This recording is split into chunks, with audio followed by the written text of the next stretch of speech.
Hey everyone, welcome back to What's Inside. This is season 2 of episode 8 of our Lumia 521 series.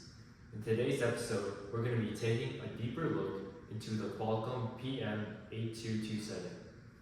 This chip is a really special chip. It lies right here, and it's the power management sort of chip. And basically what it does, it filters the voltage and it regulates the voltage so that it can be converted in a through buck boost converters and other types of converters to effectively use the power voltage needed for each individual component. And so basically, this allows the voltage to stay clean, efficient, and regulated. So the battery can last longer, the chips will use the most efficient amount of power and get supplied the precise type of power that they need too. Now let's get into a deeper dive. So what is actually the PM8227? So it's essentially just a power chip, and it works hand in hand with the Snapdragon MSM8227 SoC, like in our previous video. And it includes DC-DC converters, which are also known as switching regulators, low dropout regulators or LDOs, battery charging logic, fuel gauge interface, just to name a few. All this in one tiny multi-layer silicone die. And now, I mentioned a bit about buck converters, which are also called switching regulators. These are the high efficiency power supplies for CPU cores, GPU, DSP, modern, and DRAM. They convert battery voltage around 3.7 to 4.2 volts down to as low as 0.9 volts using PWM controlled MOSFETs and inductors. Some features are, of course, the pulse skipping and the hysteric modes for light load, and of course, the soft start to prevent inrush, and of course, the overcurrent and overtemperature protection for your own safety. Moving on to the LDOs, or it's short for low dropout regulators.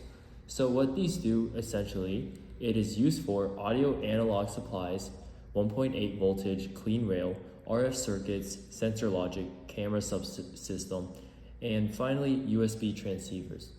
So why do we need these? It is clean and quiet, which are essential for analog RF paths, where switching noise would cause interference. And of course, we need the battery charging circuitry, because how is the battery going to get charged?